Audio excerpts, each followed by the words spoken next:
terserah apa yang menarik di situ, yang kaya untuk Anda amati. Apakah cara cara mengajarnya, atau penampilannya, ya, atau apa, terserah gitu. Nah, kalau saya tanya Anda, kira-kira apa yang muncul? Kata akademisi apa yang muncul? Yang ini hipotetis aja. Iya, Kira-kira apa? bisa Cara akademisi yang Dosen sejati, dosen palsu gitu. Yang satu sejati, satu palsu gitu. Kayaknya nggak enak ah. Masa profesional tidak terlalu, profesional ah, barangkali bro. apa? Proporsional tidak profesional mungkin. Profesional, tidak profesional. Yang profesional tuh yang gimana? Kita bikin indeksnya Prof. Artinya kan Nah, bisa ya kan, kita Anda kan harus berdasarkan konstruk derajat pertama yang Anda amat. Apa yang profesional itu gimana? bisa Apa? menguasai Karakternya apa? materi Hah? misalnya, Misalnya menguasai materi apa? kuliah Datangnya tepat tepat waktu. waktu, Satu ya. Kedua apa? menguasai Selalu materi yang siap biasa. dengan selalu siap dengan materi gitu kan ya. Materi, iya. Apalagi cukup dua itu. Oh, kreatif gitu Prof. Kreatif. Memberi ketika pembelajarannya gitu. Penampilannya gimana penampilannya? Penampilannya bersih, rapi, Prof. Tapi ya, jadi kalau kalau pakai kaos oblong, pakai sandal jepit, kayaknya nggak profesional gitu ya. Ya nggak apa-apa, itu bagus, misalnya begitu. Tapi kayaknya kalau profesional tidak profesional terlalu hitam putih ya. Ada yang lain ya? ada Menyenangkan dan tidak Oh, menyenangkan. mungkin paling tidak ada tiga lah, dosen profesional. Yang kedua apa? Semi semi profesional. profesional Nah, gitu ya. dan tidak Terus apa? profesional dan tidak Tidak profesional. profesional, Oh, ya. Nah, ini baru sederhana nih. Nanti kita lihat ya. Oke, nanti kita lihat. Kita langsung aja ke sini. Nah, ini dia, ya. Ketika Anda membuat analisis data secara induktif itu, yang pertama itu deskriptif. Kalau deskriptif itu sebenarnya lebih masih mendekati konstruk derajat pertama. Anda uraikan aja yang tadi ada kayak yang karakteristiknya itu apa. Anda uraikan kan sudah ada di ya. apa ya? Di transkripsi Anda gitu ya. Ada dosen yang kayak gini, karakteristiknya kayak gini ya. Tapi asal disusun secara rapi gitu ya. Uh, uh, itu sih bisa dikatakan kalau rapi banget, sudah sistematis, oh ini bisa disebut sebagai konstruk derajat kedua juga, karena sudah Anda rapikan sendiri, ya. Anda rapikan misalnya dari awal tuh, dari sejarah, padahal dalam wawancara tuh mungkin tidak serapi itu, ya. Analisis deskriptif, naratif, kronologis. Nah, yang barusan yang kita sebut dosen profesional, semi profesional, ya, dan tidak profesional, itu sudah masuk kategorisasi ya. Sebenarnya bisa juga tematik, tapi sebenarnya agak beda. Ini cuma untuk menyederhanakan aja. Ini bertema profesi. Jadi gini, temanya adalah dosen sebagai profesional gitu ya. Temanya dosen sebagai semi profesional, dosen sebagai orang yang tidak profesional, ya. Nah, nanti kalau Anda datanya banyak dan Anda punya imajinasi smart, kreatif ya, memang minimal yang ini tematik ya. Tapi Anda bisa membuat yang lebih canggih, analisis pola, proses atau transformasi, analisis hubungan atau analisis inferensial. Tapi inferensial dalam pengertian beda dengan penelitian deduktif ya. Kita kembali ke yang ini ya tadi ya. Oke. Konsep harus sedekat mungkin ya.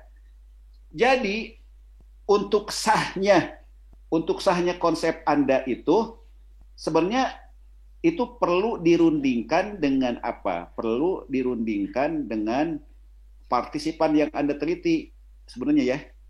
Meskipun tidak selalu baik, artinya tidak selalu akan apa ya? Tidak selalu etis gitu ya. Kalau kita menemukan dosen di Vkom ada yang profesional, ada yang semi profesional, ada yang tidak profesional.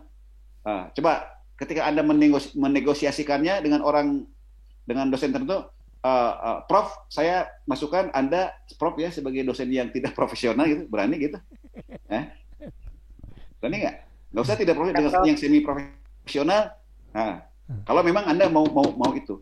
Menegosiasikan. Apalagi kalau misalnya Anda menggolongkan politisi terserah di mana lah, politisi di wakil rakyat gitu ya, terserah tingkat 1, tingkat 2, tingkat 3. Ada buat kategorisasi menarik juga sih, ya. Kalau yang suka nyolong tuh apa? Kategorinya apa? Misalnya yang suka nolong, politisi apa? Dermawan. Politisi tikus, bisa gitu. Nah, politisi tikus ya. Nyolong. Nggak apa-apa, bagus tuh politisi tikus ya. Tapi yang bicaranya berani, politisi apa tuh? Hah? Yang Bacot. berani tuh. Tapi beraninya bukan asal, berani benar-benar berani gitu. Oh. Politisi apa? Ada yang disebut dengan singa podium. Oke. Politisi singa. Ya. Politisi singa. Nah, politisi singa ya. Tapi politisi yang mikirnya lamban gitu ya, terlamban ya. Politisi apa tuh? Politisi Lemot. Ada yang politisi ular. Nah, kita kalau ular gimana tuh? Yang suka nusuk dari belakang apa tuh? Nah, iya itu kan politisi licik ya. Politisi ular ya. Wah, ini bisa macam-macam nih. Politisi ayam, apa politisi ayam? Hah? Tuti, Prof, tukang tidur. Bukan. Takut. Penakut. Politisi ayam penakut. Nah, ayam sayur katanya. Ayam sayur. Anda berani nggak untuk menegosiasikannya? Mas, saya masukkan sebagai politisi ayam ya. Kenapa ayam? Soalnya Mas orangnya penakut gitu ya. Tapi kalau yang singa, wah itu, oh iya dong, saya politisi singa. Kalau yang jujur apa yang jujur tuh? Yang jujur benar-benar mengabdi kepada rakyat, apa namanya tuh? Kalau kita ingin menggunakan metafora hewan, apa tuh? Yang jujur, membela rakyat. Hah? Apa ya? Ada nggak? Merpati. Ada hewan yang jujur apa hewan yang jujur? Merpati tidak pernah ingkar janji, Prof. Merpati. Itu apa hewan apa? Kayaknya susah ya. Merpati. Hah? Merpati. Udah, baguslah merpati, setuju. Merpati tidak pernah ingkar janji. Oke. Judul lagu, Prof. Anda itu sah menggunakan metafor itu ya di disertasi. Sok lah, udah ini ide dari saya, ambil sok Anda jadi doktor, nggak apa-apa. Tapi nanti ucapan terima kasih. Nah, saya meminjam metafor ini dari Prof Dedi ketika FA gitu ya. Kalau nggak ketahuan juga, nggak apa-apa. Tapi buat profesor atau dosen siapapun lah ya, yang tidak ngerti penelitian ini, dan ini pernah terjadi ya. Ketika Anda menyampaikan konstruk derajat kedua ini kategori, ini apa namanya? Ini politisi singa. Dari mana itu? Ada teorinya gitu. Teori dari mana nih? Ditanyanya gitu. Nah, kalau Anda ditanya gitu, diserang gitu kayak diserang seperti itu oleh seorang profesor gitu ya, pas ujian promosi, gimana jawaban Anda? Ini tidak ilmiah, masa ada nama politisi tikus, politisi ular gitu. Dari mana teorinya nih? Hah? Gimana Anda menjawabnya tuh? Ini sama dengan pertanyaan di awal itu, ya. Mana variabel bebasnya? Ingat nggak? Nah, ini cuma bertanya dengan cara lain gimana? Ya ini kan interpretif, Prof. Artinya kan memang ini kan interpretif, risetnya kan interpretif, jadi bisa diinterpretasikan gitu sesuai dengan temuan dan yang lebih tepat jangan interpretif, yang lebih tepat istilahnya. Ya interpretif sih benar, tapi jangan interpretif. Ada yang lebih tajam apa? Tadi udah saya sebut di model itu apa tuh?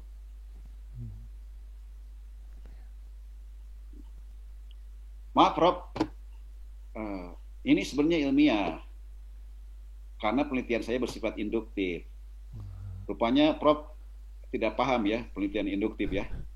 Baca buku Profesor Deddy Mulyana dong. Kalau perlu saya belikan nih. Nggak, maksud saya tuh kadang-kadang ada yang kayak gitu. Bukan berarti mereka bodoh nih ya atau apa. Tapi memang ideologi penelitiannya beda dan pernah ada yang masa sih gitu. Atau sengaja menguji kali, Prof. Ya, sengaja. Ya. Anda masih ingat, rasanya pernah saya singgung ya. Tipologi orang Jawa, santri, abangan, priai itu peneliti hebat, Clifford Geertz itu. Kita pikir mereka bodoh. Nah, itulah sama aja. Santri abangan, orang Jawa abangan, santri sama seperti itu gitu. Tapi begini, memang sih lebih bagus itu Anda negosiasikan dan disetujui oleh informan itu gitu, ya. Saya tidak mengatakannya harus. Kenapa harus disetujui? Supaya konstruk derajat kedua Anda itu valid, sah. Cuma memang kalau sensitif ini yang menjadi ini ya. Bukan hanya karena sensitif, mungkin karena Anda sudah meninggalkan lapangan penelitian ya untuk kembali lagi harus pergi ke daerah asal jauh, mahal. Sementara infrastruktur komunikasi juga susah, nggak ada ya. Mereka orang-orang desa. Jadi konsep harus dibandingkan dengan subjek penelitian. Jika subjek tidak setuju, konsep harus dirumuskan ulang tuh. Ya, kalau tidak setuju harus dirumuskan ulang. Nah, lebih bagus lagi setelah Anda menemukan itu, diskusikan dengan sejawat. Ya, dengan promotor, terus apa? Presentasikan di seminar prodi atau jurusan. Terus di fakultas, di universitas, seminar nasional, seminar internasional. Ya. Memang tidak harus. Jadi biar orang lain tuh ikut baca. Itu bisa dianggap sebagai apa? Proses triangulasi secara informal. Ya. Secara informal. Nah, ini menurut Alfred Schutz ini. Jadi sebenarnya yang sekarang banyak ditulis di buku-buku ya, meskipun tidak menyebut nama Alfred Schutz ya, prinsip-prinsipnya itu akan merujuk ke sini. Postulat konsistensi logis, postulat interpretasi subjektif, postulat kecukupan. Kita lihat. Nah, apa postulat konsistensi logis itu? Validitas objektif konsep peneliti dijamin dan dibedakan dari konsep kehidupan sehari-hari dan bisa diterima secara logis. Ya, jadi tadi kalau untuk menyebut politisi penakut ya ayam. Jangan Anda menyebut politisi penakut, Anda sebut singa. Nah, itu tidak logis. Gitu loh. Ya. Minimal di situ, meskipun mungkin kalau dinegosiasikan tuh susah. Ya, karena nggak mau politisi dianggap penakut, apalagi ular, apalagi tikus, kurang ajar lu. Lu tuh mau melakukan penelitian, mau apa nih? Atau lu tuh dari KPK lah. Enak aja lo. Pergi sana. Jangan datang lagi sebagai peneliti. Bikin kacau aja. Emang lu masih dari mana lu? Unpad. Fakultas Vkom. Bilangin sama dekan sama rektornya tuh. Kurang ajar Anda tuh. Mau jadi spy bukan peneliti gitu ya. Ini secara sederhana ya. Tapi Nietzsche juga itu memang membuat itu juga. Nietzsche sendiri juga membuat kategorisasi seperti moral itu, moral yang disebut dengan moral Buddha kita distilahkan dengan moral singa dan moral sapi, kemudian yang moral tuan itu. Oh iya. Emile Durkheim juga itu membuat kategori-kategori itu. Sebenarnya boleh juga kategori itu datang dari penelitian kuantitatif ya. Jadi misalnya yang pandemi ini setelah diukur, ini yang biasanya sih lebih jelas. Stres berat, stres sedang, stres ringan gitu ya. Gitu aja. Ya. Kalau Huntington juga Prof yang untuk militer, Huntington untuk militer proporsional, militer Praetorian dan militer tradisional. Nah, ini kategorisasi yang sederhana ini kalau logis ya, kalau baru ini bisa meledak menjadi apa ya? Bisa dikutip oleh itu gitu. Ya, bisa dikutip oleh ilmuwan lain gitu. Tapi memang harus orisinal, harus diksinya tuh harus bagus. Ya. Harus bagus. Misalnya begini, waktu saya melakukan penelitian, saya baca seorang peneliti dari India. Seorang peneliti dari India yang melakukan penelitian terhadap migran India. Dan banyak ya orang migran itu, sama juga seperti orang Indonesia sih sebenarnya, Jadi ketika datang tuh pertama kali itu mereka tuh berbuat maksiat karena mereka bebas dari pengawasan orang tua, bebas dari norma-norma, wah segala macam. Pokoknya Anda bayangkan aja ya, anak-anak muda datang ke negara maju dan terutama yang jauh dari agama, minum-minuman keras. Jadi dia menggunakan istilah apa? Menggunakan istilah apa ya? Terjebak dalam imoralitas itu, mereka terjebak dalam Sahara ateisme. Disebutnya sebagai Sahara ateisme gitu. Sahara ateisme ya. Ada satu lagi ya. Satu lagi menarik juga, tapi ini orang lain lagi, peneliti lagi ya. Dia ingin mengungkapkan, dan saya senang dengan istilah ini ya. Coba ada orang-orang Indonesia, migran lah ya, migran. Saya pinjam dalam penelitian saya sih. Tapi yang menemukannya bukan orang lain. Jadi ada migran, termasuk di Indonesia, di Australia, Anda akan menemukan orang-orang seperti itu ya. Jadi ketika mereka pertama kali datang, misalnya datang ya, bahkan sekolah dulu, boleh jadi sekolah dulu gitu ya. Setelah sekolah selesai, karena tidak harus balik sebagai pegawai negeri, maka kemudian magang. Setelah magang, dapat kerja tuh. Setelah kerja, karena ilmunya dibutuhkan, dapat apa? Dapat status PR, penduduk tetap ya. Dan kalau sudah sekian tahun boleh menjadi warga negara Australia, tapi mereka banyak yang tidak mau, udah PR aja karena mereka boleh seterusnya di sana. Awalnya tuh cari pengalaman aja, saya mau cari pengalaman lah, paling setahun 2 tahun ya. Nanti kalau setahun 2 tahun tuh niatnya akan pulang. Itu persis seperti kakak ipar saya, kakak istri saya. Sekarang ini dari tahun 91 ya, 91 ya, udah berapa tahun ya? Udah 29 tahun. Dia kerja di BBC London dulu, lulusan UI. Ya. Nah, ketika saya kuliah ke Australia, dia bilang waktu itu, ini cuma beberapa tahun aja, paling 4 tahun juga cari pengalaman aja. Kan dia sebelumnya wartawan di Tempo, wartawan di editor ya. Dia ingin cari pengalaman aja. Ternyata dia sudah dapat PR sampai sekarang belum pulang-pulang, udah 29 tahun tuh. Banyak yang kayak gitu tuh, ya. Jadi mereka tuh orang yang ingin pulang ya. Tapi setelah nyampe di sini tuh balik lagi, nggak betah. Karena begitu datang ke sini lihat jalan-jalan sempit, macet, ya. Orang tiba-tiba tetangga pinjam duit, ya. Udah pinjam nggak ngembaliin. Terus kita belanja sesuatu ya ditipu. Nah, tipu gitu. Oh, pokoknya macam-macam ya. Susah. Bikin KTP susah banget, harus nyogok. Waduh, ya akhirnya nyampe di sana ingin pulang lagi, ingin balik. Jadi mereka tuh ingin ngepak, ada yang sudah ngepak selamanya gitu ya, tapi dibuka lagi nggak jadi tuh, atau ngepaknya cuma sedikit jadi sebentar.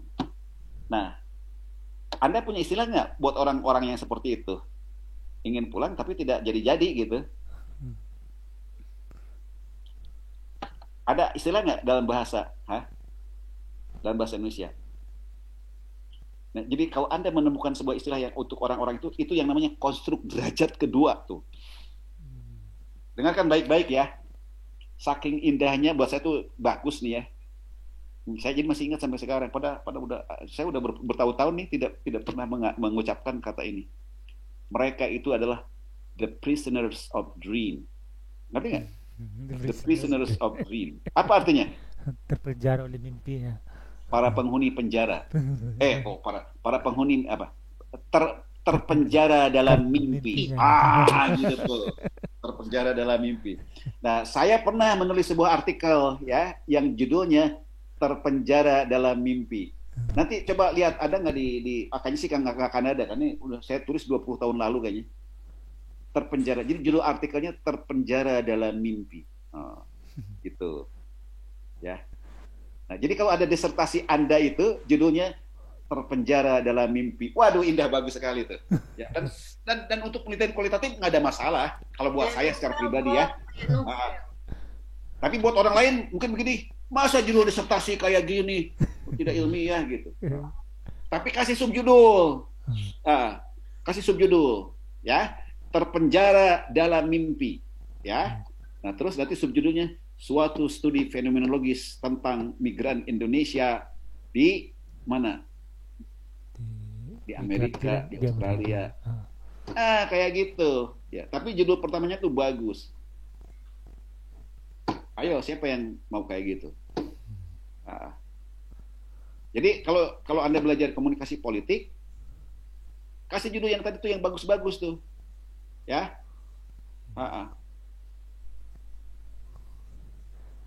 Hingar-bingar itu, Pak. Hingar-bingar suara moral singa. Bener nih, nggak jadi nih.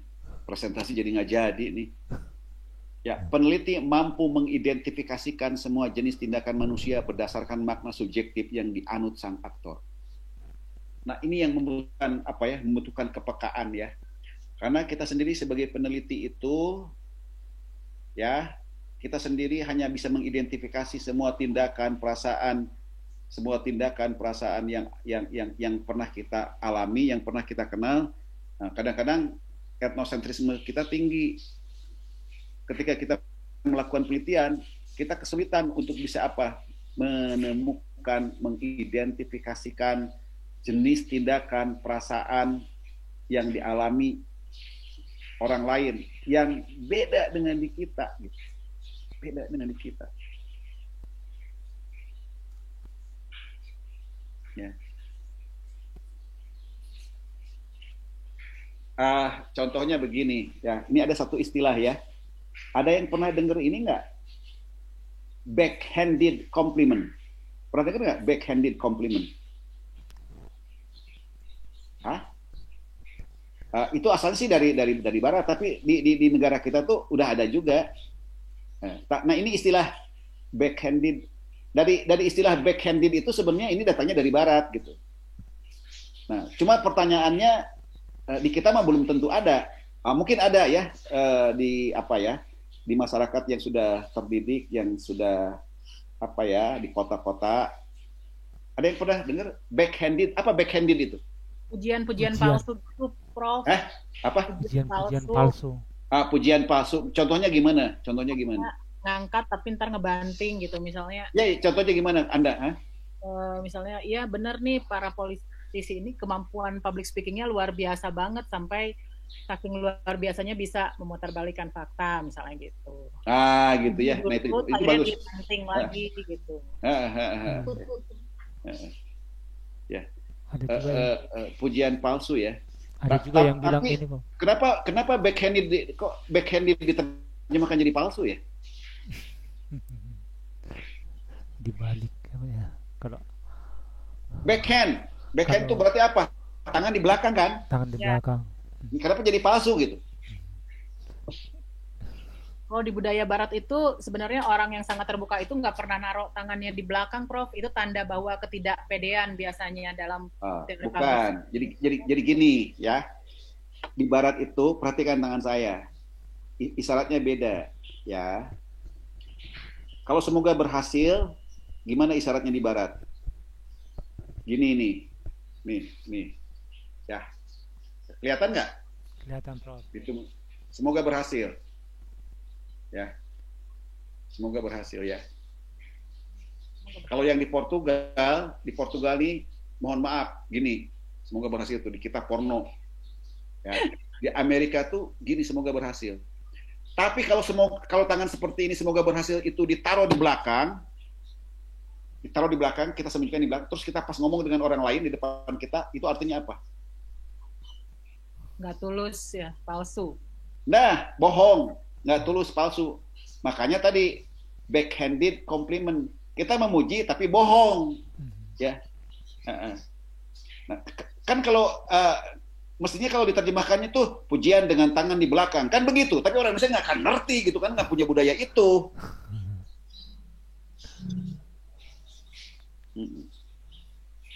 Ya.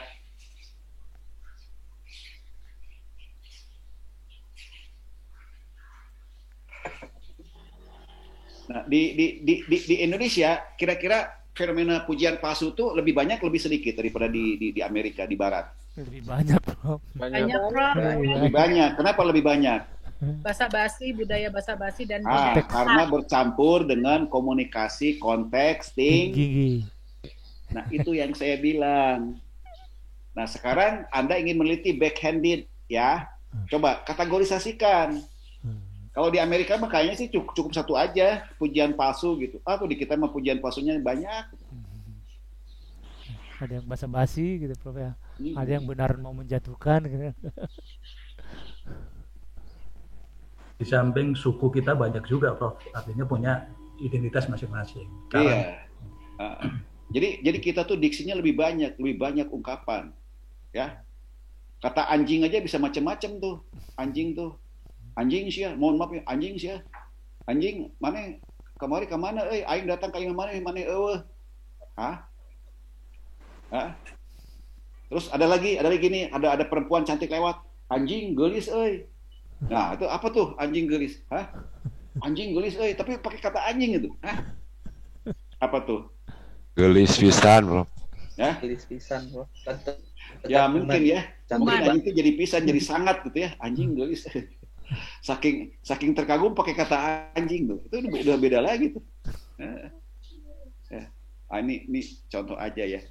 Jadi dari segi bahasa aja bisa macam-macam. Nah, Anda bisa nggak menemukan itu, ya?